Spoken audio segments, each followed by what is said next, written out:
All right, lesson 115, and this starts on page 725. So, lesson 115, we are going to be working with how to rename a fraction.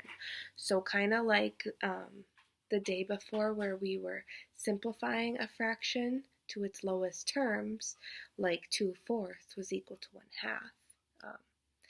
This is also kind of what we're doing today, except we'll be able to rename it with different denominators, different numerators, kind of like you could go from 1/2 to 2/4 or 1/2 to 4/8, okay? So I'm going to be teaching you how to do that. All right, I'm going to start with the fraction 1/2.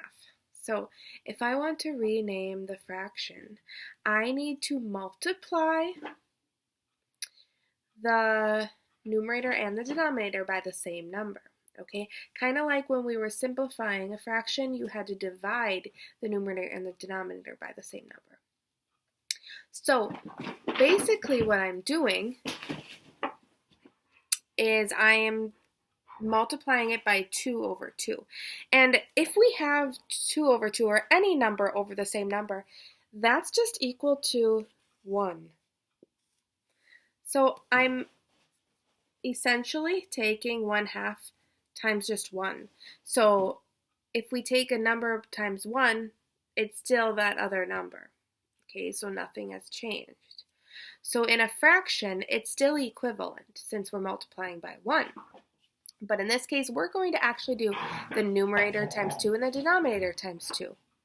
So let's take 1 times 2, which is 2, and then on the denominator, 2 times 2, which is 4.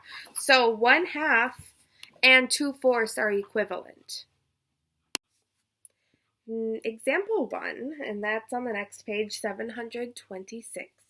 Example 1 says, find the equivalent fraction for 1/4 whose denominator is 12. So our starting fraction is 1/4.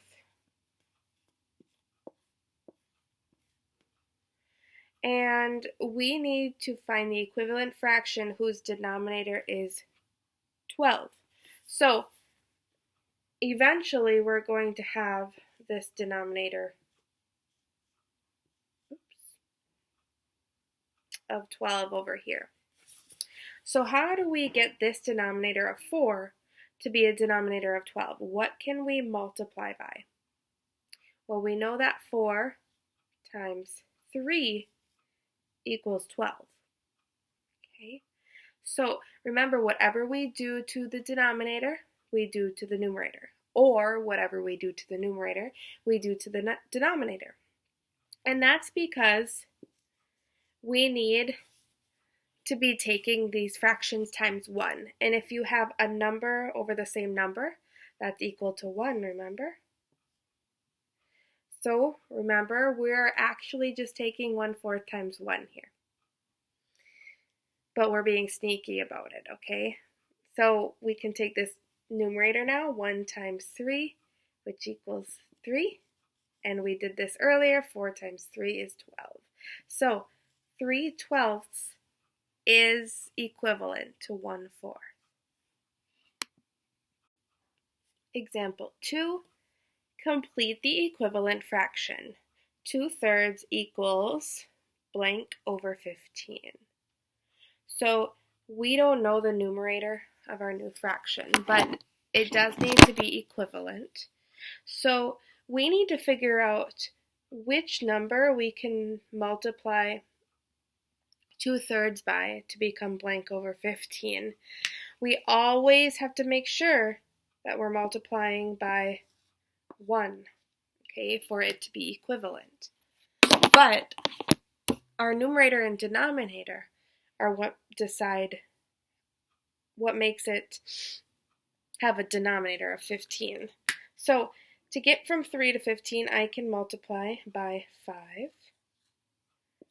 Okay, so then whatever I do to the bottom, I'm going to do to the top, or vice versa. So just to double check, 3 times 5 is 15. And then up top, we can solve this. 2 times 5 is 10. So 10 5/15 is equivalent to 2/3.